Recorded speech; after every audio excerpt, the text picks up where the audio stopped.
జై శ్రీమన్నారాయణ. హరే కృష్ణ. ధనుర్మాస వ్రత సందర్భంగా మీ అందరికీ స్వాగతం పలుకుతూ మీ అందరికీ మంగళాశాసనము తెలియజేస్తున్నాను. తిరుప్పావై భగవంతునికి సుప్రభాతం. మనపై తన కృపను కటాక్షించమని కోరుతూ భక్తులకు సుప్రభాతం. మన అందరికీ సుప్రభాతం. సకల జీవకోటికి సుప్రభాతం. మనమంతా భగవంతుని అభిముఖంగా తిరగటానికి చాలా ప్రధానమైన క్షేత్రం శ్రీ విల్లిపుత్తూరు. అది తమిళనాడు రామనాథపురం జిల్లాలోని ఒక తాలూకా కేంద్రం. ఒకప్పటి పాండ్యరాజ్యంలోని పురాతన క్షేత్రాల్లో అది ప్రముఖమైనది, ప్రాచీనమైనది. 108 వైష్ణవ దివ్యక్షేత్రాల్లో ఒకటి. ఇది ఒక విశిష్టమైన వ్రతము. మొదట దీన్ని ఆచరించిన వారు గోపికలు. వారు కోరినది శ్రీకృష్ణ సమాగమము. కానీ కొద్దిగా వెనుకకు వెళ్ళి చూస్తే ఆ వ్రతాన్ని ఆచరించిన వారు గోపికలే, కానీ ఫలం మాత్రం కృష్ణప్రాప్తి. ఆండాల్ దీన్ని ఆత్మాశ్రయమైన ఒక కథగా నిరూపించి 30 పాటలు పాడింది. మనమందరం కూడా కాల ప్రభావంలో ఉన్నాము. మనము బ్రహ్మ వరకు అన్ని గ్రహాలలో ఉన్న ప్రతి జీవి సమయ నియంత్రణలో ఉన్నందున మనం కాలానికి కృతజ్ఞతలు తెలియజేయాలి. బ్రహ్మముహూర్త సమయము భగవంతుని ఆరాధనకు చాలా శ్రేష్టమైనది. సూర్య చుట్టూ ఉన్న రాశులు అని పిలువబడే 12 గ్రహాలు ఉన్న గ్రహం నుండి ఇతర గ్రహానికి సూర్యుడు అతిక్రమించడాన్ని సంక్రమణం అని అంటారు. వృశ్చిక నుండి ధనురాశికి స్థానం మారడం సంక్రమణం. ధనుర్మాస ప్రారంభం మరియు అదేవిధంగా ధనురాశి మకర రాశి వరకు మకర సంక్రాంతిగా మనం జరుపుకునే మకర సంక్రమణం. ఈ సంపూర్ణ ధనుర్మాస మాసం దక్షిణాయన సమాప్తి, అంటే దేవతలకు రాత్రి సమాప్తం కనుక ఇది మన బ్రహ్మముహూర్త సమయం లాంటిది. మార్గశిర మాసంలోని సూర్యుడు ధనురాశిలో ప్రవేశించడంతో ధనుర్ సంక్రమం పుణ్యకాలం ఆరంభమవుతుంది. అది మొదలుకొని సూర్యుడు మకర రాశికి చేరేంత వరకు ఉండే పవిత్ర మాసమే ధనుర్మాసం. వైష్ణవ సంప్రదాయంలో అత్యంత పవిత్రమైన మాసం ధనుర్మాస పుణ్యకాలం. ధనుర్మాసమంతా కూడా వైష్ణవ ఆలయంలో ప్రత్యేక పూజలు చేస్తారు. తన హృదయ నందనంలో పూచిన భక్తి భావన మాలని ప్రేమతో శ్రీరంగా సమర్పించి ఆ దేవదేవునికి సమర్పించిన మాలను తానే ధరించి ఆ స్వామి కృపకు ప్రాతురైన శ్రీ రంగనాథుని సాయుధ్యాన్ని పొందిన మన చరిత గోదాదేవిది.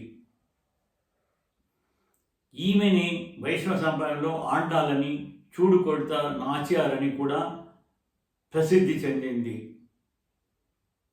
గోదాదేవి రచించిన తిరుపతిలోని భక్తి భావస్ఫూర్వకమైన 30 పాటలను ఈ మాసం రోజులు వైష్ణవ ఆలయాల్లో అన్నింటిలోనూ కూడా ఎంతో భక్తితో రోజుకి ఒక పాఠం అనుసంధిస్తారు.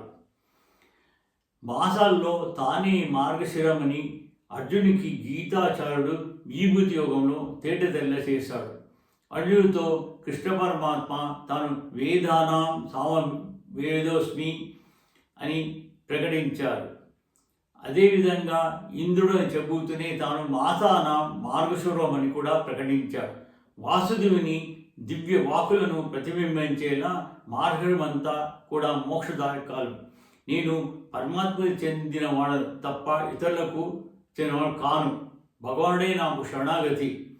ఆయన్ని అనుగ్రహం తప్ప మరేది రుచించదు అని తెలుసుకోవడమే ధనుర్మాస వ్రతం ఒక పరమార్థం. ఆళ్వార్ల వంశంలో పుట్టిన విచిత్ర ప్రవృత్తి గల వ్యక్తి. తల్లి ఆండాల్ అయోనిజ మరియు భూదేవి అవతారం. విప్రులు విస్తృతుల వారు ప్రతిరోజు తన తోటలోన తులసి పూల మొక్కలు సేకరించి మాలలుగా అల్లి నిత్యము తమ గ్రామం ఆలయంలో వేయించేసిన స్వామి శ్రీ వటభద్రశాయి స్వామివారికి సమర్పించి సేవించుకునే పరమ భక్తులు తప్ప వేరే ఎటువంటి జ్ఞానము లేదు. అటువంటి ఒక సమయంలో వారి తోటలో మంటపం వద్ద ఒక చిన్నారి పాప లభించింది. ఆ జన్మ బ్రహ్మచారి అయిన విశ్రుతుల వారు ముద్దుగా ప్రేమగా ఆ శిశువును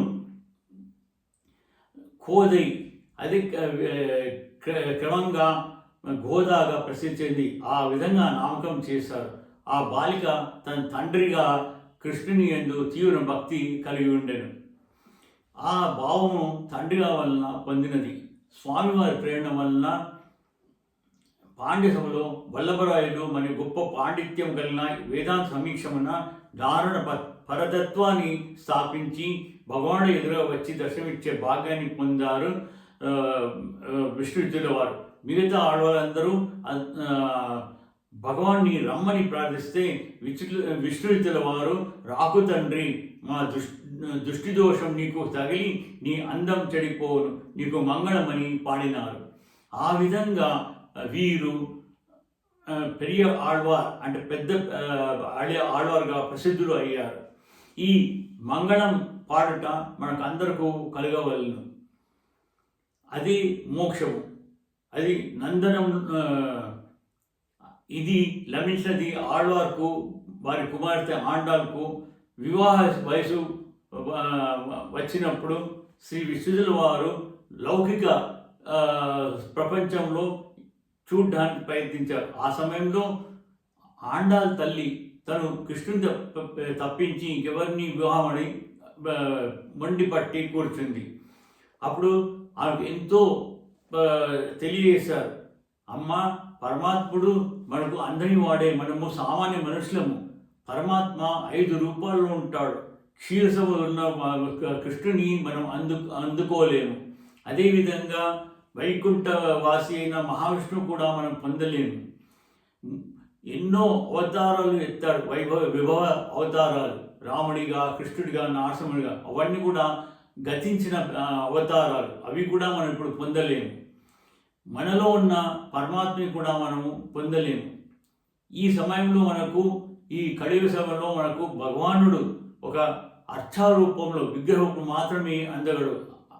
అదే మనం అందుకోవలసింది. ఆ విధంగా ఎప్పుడైతే తను గోపికలు కృష్ణుని ఎలా పొందారు అని అడిగితే, ఇది కేవలం గోదాదేవి కలియుగం ఆరంభమైనాక 93 సంవత్సరాలకు అవతరించింది. అంటే నేటికి 5,120 సంవత్సరాలు కావచ్చు. ఆ సమయంలో తను అవతరించినప్పుడు తను అంటే 100 సంవత్సరాలు కూడా తక్కువే ఉంది. గోపికలు ఎలా కృష్ణుడు పొందారు అని ప్రశ్నించినప్పుడు ఆయన ఈ యొక్క కాత్యాయని వ్రతాన్ని ఉపదేశిస్తారు.